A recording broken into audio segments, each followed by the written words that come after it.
Hey guys, thank you so much for joining me in another video. So as you can tell, based on the title, well, we are talking about Celine Spring Summer 2025, the men's collection. Definitely seeing a departure from the last collection. We're seeing a whole different vibe, and what does this actually mean for Celine? You can watch this video on the Celine YouTube channel, but in the description below, we do have this quote here. "You don't hear much about hope these days, do you? They've forgotten all about hope. There's only one great evil in the world today, despair." Quote Evelyn Waugh from Vile Bodies 1930. It also notes that this was filmed in Hokum, Norfolk, England, June 2024. And it also has the soundtrack here, which I'm not even going to try to pronounce, from 1763 by Jean-Philippe Rameau. So when we take a look at this last collection at Celine, it did feel a little bit darker. I honestly thought that the collection was like a metaphor for Hedi Slimane, the creative director at Celine, leaving. We saw a lot of cinematic tropes, these black Cadillac funeral cars, these helicopters flying in on these models. The models are the characters being cornered in the middle of the desert, the jukebox going up in flames. There was definitely this whole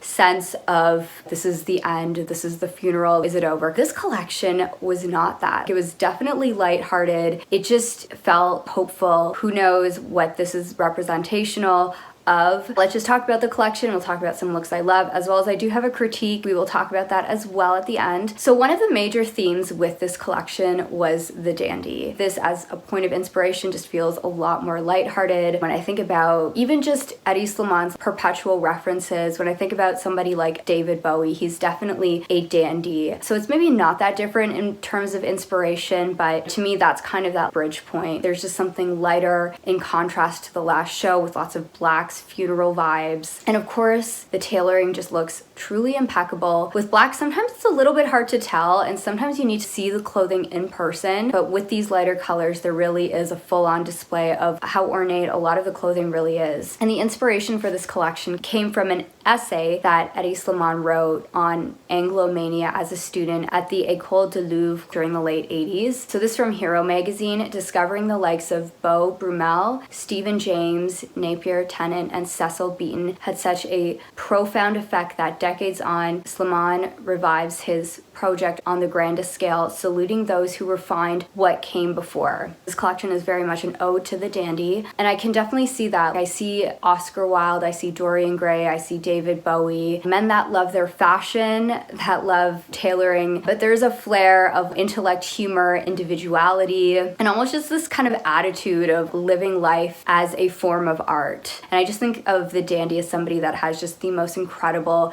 sense of humor and wit. And the name of the collection is called Bright Young Thing. So the Bright Young Things was a term used in the 1920s to describe a group of bohemian young aristocrats. They were known for their very flamboyant, over-the-top parties. They would dress up. They would have these treasure hunts in London during the nighttime. They would get in trouble and consume all sorts of things that I just can't talk about on this channel. They are the creatures who live their lives in the headlines. Couldn't they write something nice? All the presses. The Honourable Agatha Ronson bewailed her bogus, vapid, bogus and worthless life. Two boguses.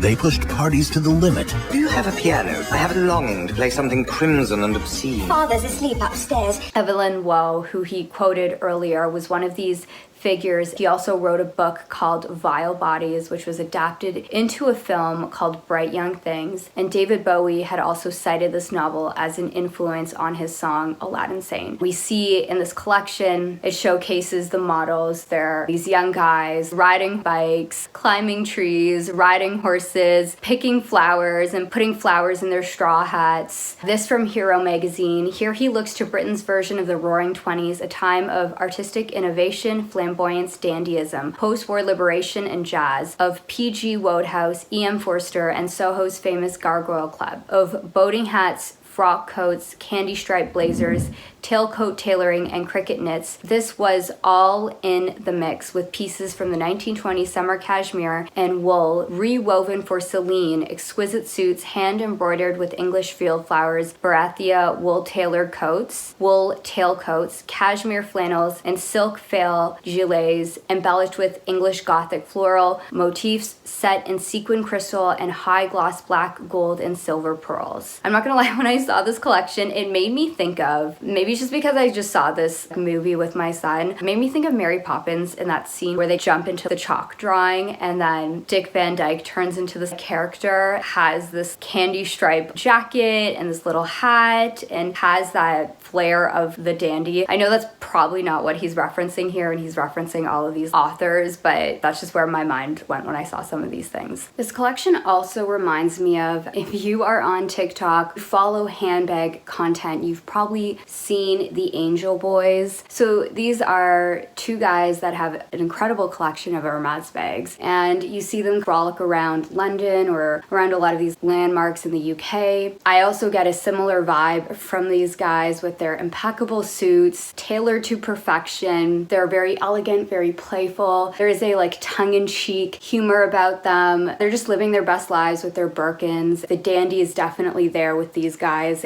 Come with us to the Ritz for Liam's birthday.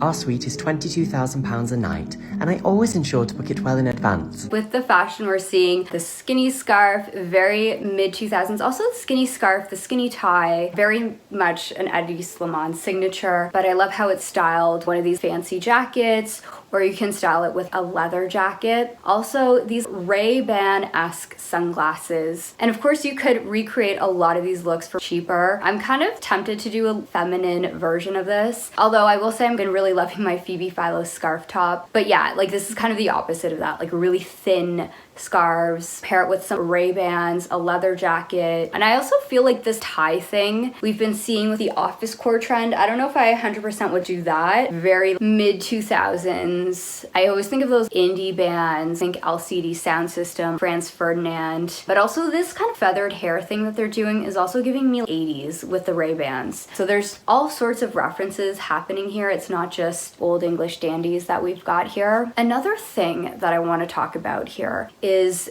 the very, I'm just gonna call it like very preppy looks. We see a lot of these lion crusted blazers. They make me think of, be it like Gryffindor and Harry Potter, or like Game of Thrones. And I've been seeing this more so in fashion with these crest motifs. I think Fendi was doing this as well. Of course, the preppy thing, Tom Brown has been doing this, Miu Miu has been doing this. Of course, I also think of Ralph Lauren as one of the brands. And I don't know, this is just me fully speculating this here, and I don't have any insider knowledge, but I don't know if this is Hedi's way of potentially passing the torch to the next designer that is rumored to be the next creative director. People say it's Michael Ryder. This is speculation. This is very interesting to me that he's introducing a lot of these preppy Ivy League or English university kind of vibes, potentially to create a sense of continuity with Michael Ryder, because he comes from Ralph Lauren, and I always think about a lot of these motifs as very Ralph Lauren to me. I don't want to say that Hedi wouldn't do stuff like this, but you know, when I think about a lot of those college varsity jackets he did,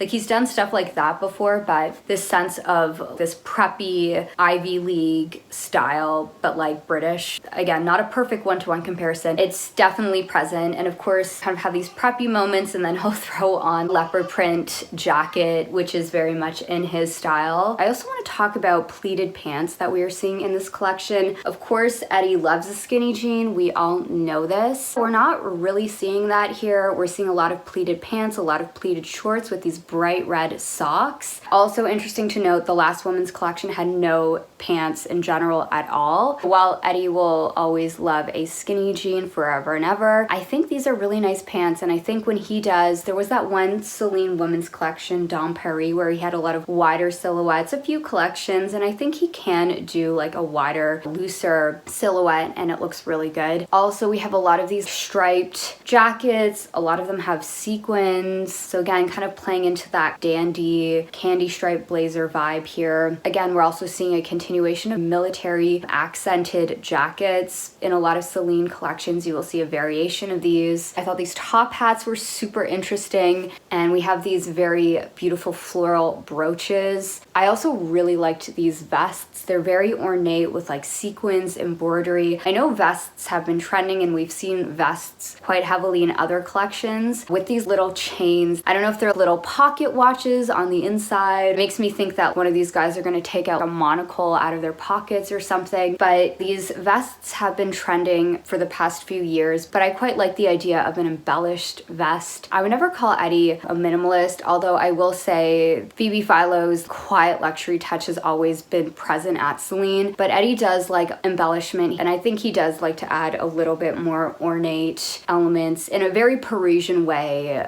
with his Celine. Again, more embellished jackets. We also have this very lovely cape. He always likes to finish off a lot of his collections with capes. This very deep red, and the way he shoots a lot of his models, they feel like they're posing for ancient portraits that we'd see in these monumental buildings. Maybe it's a painting of a monarch or religious figure or some aristocrat. Now, one thing I will say that I do not like about a lot of these collections is, while I think he's a fantastic photographer and he gets the scene, the composition, he really does that so well, I'm sorry, the video editing just is not for me. I'm just gonna keep it real. Maybe it's very intentional to be very spliced up this way. The imagery is beautiful, but it's really hard to take things in, especially when there's so much intricacy, beauty with the clothing, and I think these quick splices, I don't know if they're really working for me. Maybe in past collections, if he was using like LCD sound system as a point of reference with that very fast-paced electro music. But I just think with like the classical music, I don't know if the editing is really working for me. While he does a lot of these videos, I just don't like this video editing that he's been doing. I will also say I wish he did more live shows. Just another observation, while the guy that is speculated to replace him is Michael Ryder, who's been the creative director at Polo Ralph Lauren, it really makes me wonder, Hedi leaves. Of course, there will be some kind of non-compete clause, I imagine. Who knows if that will really stop Hedi, but if he does go anywhere, I don't know where he would go next. Of course, a lot of people have speculated Chanel. I think Hedi would wholeheartedly love to do a men's line at Chanel, or he does his own line, but I don't really see him going anywhere else. Maybe he just does his photography work, but who knows? Maybe we'll have more news by the time I finish editing this video. Lots of rumors have been floating around. That's not what this video is about, but I think what I wonder with this current fashion landscape, if Hedi leaves, he really does have a distinct style, and I do think Celine, maybe they take on more of a preppy vibe, who knows, but if Hedi does leave, it does make me wonder, where will this customer go? And again, I'm not saying the Celine customer, I'm saying the customer that buys Celine because it's Hedi Slimane. The skinny jeans, the skinny ties, this kind of look